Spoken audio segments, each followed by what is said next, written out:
Hey everyone, welcome back to the channel. I hope you are having a wonderful day. As you can see, once again, last person to leave the dealership. It is dark out and they just got done announcing the 2019 Blazer. Wow, I'm so excited for this vehicle. I love the way it looks. I love everything about it. And in this video, I'm going to go over everything that I witnessed and heard from the GM executives, some insider information, and a couple of the other things that go on with the vehicle, so that way you know. And also, one thing I think they need to do with this Blazer. So stay tuned. And if this is the first time you're watching my channel, make sure you hit that subscribe button, that bell notification, and if you want to see more videos, hit that thumbs up.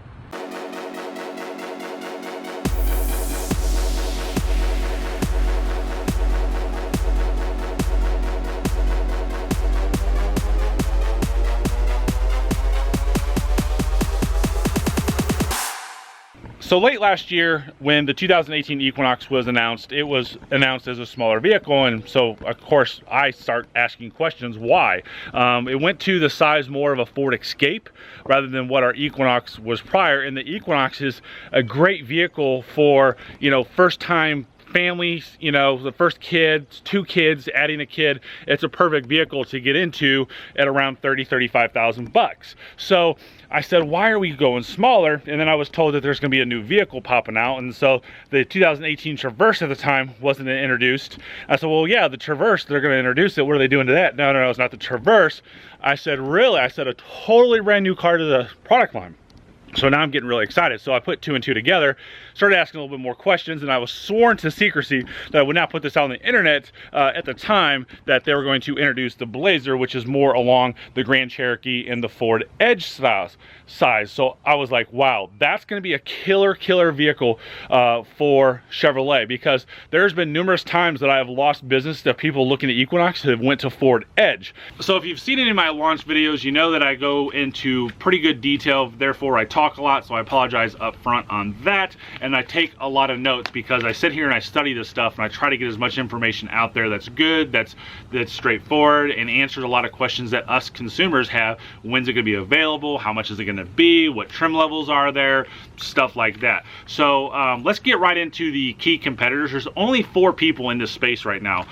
So this Blazer, I think, is going to just make waves in this space. I think in the past, I mentioned it earlier, that I've lost business to the Ford Edge when people were looking at the Equinox. So I think that is going to be no more losing to Ford, which is good in my opinion. So starting out, you know, the 2018 Ford Edge SE, it starts out at $30,310. That's the SE front wheel drive version. You're going to have the Jeep Grand Cherokee Laredo 4x2 version. That's going to start at $32,140. And then the Nissan Murano, the S front wheel drive, it starts out at $31,775, and then the highest level of these 4 vehicles is the Toyota 4Runner at $34,810. So I believe that we're going to come in at a $29,995 price range, base price on the Blazer. So the reason why I think that is there's 4 trim levels to the Blazer. We have the L trim level, which we're going to see probably less than 1% of those vehicles out there being in the L trim level. So it's gonna be a good price leader car that Chevrolet, again, not dealership, but Chevrolet can sit there and say starting at $29,995. So the next trim level is gonna be the Blazer cloth / leather, which we're probably gonna see about 64% of the vehicles out there in that trim level. So most of the vehicles coming on the dealership's lot is gonna be that cloth leather Blazer trim level. The next one is gonna be the Blazer RS, which these are what the pictures you're seeing online mostly is the Blazer RS. You're probably going to see about 20% of the vehicles out there with that trim level. And then the last one, the top level of most of our vehicles, is the Blazer Premier, which is about 15%. So and with that, you have 2 standard engines. You have a 4-cylinder engine, you have a 6-cylinder engine. You have the 2.5 liter 4-cylinder, and you have the 3.6 liter V6. Now that 2.5 liter 4-cylinder is going to be standard on the Blazer L and the Blazer cloth trim levels. 193 horsepower, 188 foot-pounds of torque. Going over to the Blazer Leather, Blazer RS, Blazer Premier, that's going to be the 3.6 liter V6, and that's going to have 305 horsepower, 269 foot-pounds of torque. So I believe that's going to be the same engine as what we have in the Traverse, that 3.6 liter. We do have a couple different 3.6 liters. We have the one that's in the Impala, we have the one that's in the Traverse. I don't see them using the Impala 3.6 liter. I see them using the 3.6 liter in the Traverse. I haven't confirmed that yet, so that's why I'm saying that out there. But the really cool thing is both of these engines is going to be paired with a 9-speed automatic transmission. So that's pretty awesome, which again is why I think the 3.6 liter of the Traverse is what they're using, because that's got a 9-speed automatic transmission now as well, and the new technology in that 3.6 liter that's in the Traverse rather than in the Impala is so much better as well.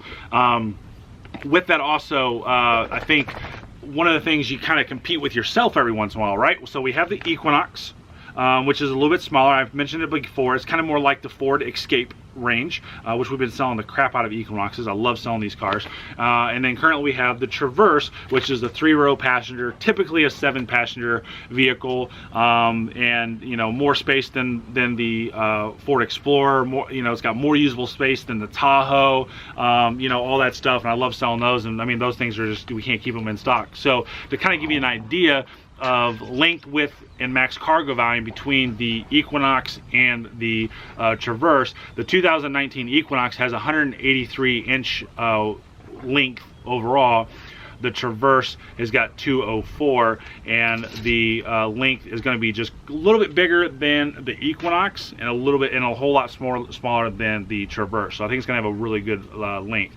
So width, 72.6 inches on the Equinox, 78.6 inches on the Traverse. So the width is going to be more closer to the Traverse. So for the stance and the look and the aggressiveness of this Blazer is going to be pretty sweet. Max cargo volume, the Equinox is 63.5, the Traverse is 98.2. It's going to be much closer to the Equinox in this realm because you know, we just don't have the 3-row passengers, we don't have the length, all that good stuff. So it's going to be a great 2-row, 5-passenger max cargo volume. So it's going to be really, really good. Chevrolet does all these, you know, you see these commercials of real people, not actors. I've had a couple of these people actually reach out to me, which is kind of interesting, of things that they've done and seen and stuff like that. And based off some information that I have, Blazer customers are going to be more expected to be more interested in space than the Equinox buyers, and more interested in style and versatility than the Traverse shoppers. So that is kind of interesting. A couple of the cool features of the new Traverse, or excuse me, the new Blazers, what happened in all these notes. We're gonna have a panoramic sunroof, kind of like what we have in the Equinox, but what I think we should have in the Traverse, but I guess there's probably some type of engineering reason why we have the dual sunroof still. The V6 is gonna have 4,500 pounds of towing capacity. We have the electronic locking glove box. So the glove box is gonna be big enough for a small handbag. So I think it's gonna be a really impressive glove box. That's one thing that I hear all the time. It's like, I've got like a Silverado, I can't even barely put the owner's manuals in a Silverado glove box, so it's kind of odd. It's electronic locking when you put it in valet mode. So if you go look for my valet mode Corvette video, I'll link it right up here as well. That's going to be the same thing. Put it in valet mode, it locks.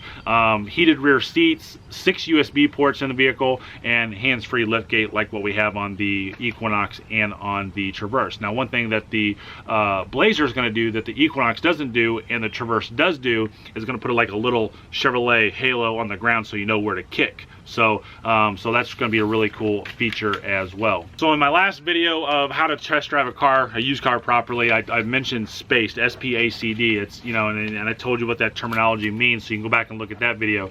So we're going to talk about advanced safety and driver assistance in the Blazer and some of the things they have. Lane change alert, side blind zone alert, rear cross traffic alert, rear park assist, rear camera mirror. So that's that high the HD camera rear view mirror, so you can see what's behind you rather than seeing the mirror image and people in it. You're literally just seeing what's in the road behind you. 360 cameras. There's going to be a standard 8-inch diagonal touchscreen on it, so you're going to have bird's eye view of the vehicle. Adaptive cruise control, big fan of that. Follow distance indicator, we've had that for a long time. Forward automatic braking, forward collision alert, front pedestrian braking, lane keep assist with lane departure warning, and then the safety seat, so that seat vibrates for you as well. My battery's about to die, and I want to put this in the vlog here, and then I'm gonna come back and tell you a little bit about when you'll see these vehicles on dealerships lot. One thing that I think GM should do, actually I'm gonna tell you two things I think GM should do. One is they should make this a rear wheel drive version and then come out with the SS version at probably somewhere right around 505 horsepower. I'm telling you, they put 500 horsepower in here. Let's go all the way up to the Grand Cherokee, okay? Now the Grand Cherokee is $100,000 when you go to the SRT8 version of today, so the Trackhawk. So 707 horsepower, and those vehicles are just sitting around on dealership lot right now, and dealers can't get rid of them. I have one, I can't sell it. So if we put this around 505, 550 horsepower, rear wheel drive Blazer, man, I'll tell you what, I think we'd sell a ton of them. What do you think? Comment below. Well, let's ask that age-old question that everybody asks me 100% of the time, is when will we see these vehicles on dealership lots? So there's three key things to ordering a vehicle. There is first consensus, there's first DOSP, and then there's SORP, and I'm going to explain what those are. So first consensus, it happens 2 times per month. GM basically comes to the dealerships and says, hey, we're going to start accepting orders from dealers. How many do you want? And or they can sit there and say, hey, we're going to give you X amount of vehicles. I don't think this is a major allocation or constraint vehicle. I think we're going to be able to order as many as we want, but that happens twice a month. So basically that's going to happen sometime in the first part of fourth quarter is what I meant to say. So maybe sometime in the October timeframe or whatnot. So shortly after that, we are going to do the first DOSP, and DOSP stands for Dealer Order Submission Process. And basically what that does is we can start submitting those orders. So every Thursday we know how many orders of vehicles that we can get, how many allocations we have that we can order. So so that Thursday, after they allow us to start ordering these, we'll know how many we can get, and we can start building the vehicles the way we want to. And then so that's a weekly thing. So that's going to happen sometime early fourth quarter as well. It's probably going to happen in October as well. So and then we have SORP, and that's the start of regular production. So basically you might see vehicles out there. If you watched my Instagram feed, you see that I've posted Silverados that I've caught out there and about. I've caught them outside the factory, stuff like that. And basically those are pre-production models that they're building for capture test fleets. They're building for executives, or building for trainers, stuff like that they do, and allow them to get it out in the market so people see them, to work out if there's any kinks or anything like that. And then so start of regular production is when those vehicles are actually going to be dealership vehicles, and that's going to be sometime late fourth quarter. So probably sometime around Christmas time, December time, stuff like that is when you're going to start vehicles being processed through the manufacturer for dealerships and or sold consumer owners. So when will they be on the dealership's lot? So what happens after the start of regular production? They will sit there for sometimes 4 or 5 weeks before they're released to the dealer. So we may not see these until probably mid to late January or early February on dealership's lot. Obviously, the more information I get, I will throw it out there. I'll put it on my Facebook, I'll put it on my Instagram, even Snapchat as well. But so you can follow, all those links are down below. So I think that's kind of it in a nutshell with the 2019 Traverse. Gosh, too many vehicles in my mind. The 2019 Blazer. But of course, if you have questions on it and I didn't answer them in this video, put it down in the comment below. I read every single comment, good, bad, or indifferent. There's some hate comments. I love just firing back sometimes if I'm in the mood to, but I'll just at least push that little love button that lets you know that I saw it. But I'll answer it for you as well if you have questions on this vehicle or anything else in relation to buying a car. So again, I just want to thank you so much. If you want to see more vehicles like this, you want to see more tips on how to buy cars for the best price and for anything else like that related to the automotive industry, you can Google my name and see everything I do. I'm a pretty straightforward guy. I'm an honest guy. I'm an ethical guy. I don't know why I'm saying stuff like that to you, because people are just going to fire back at me and whatnot, which is fine. But regardless, I'm here to help. I'm going to try to make car buying not suck, which is why I trademarked buying a car doesn't have to suck. So again, thank you so much for watching my channel. If there's anything I can do for you, just reach out to me. Thanks again for watching. Have a great day and drive safely.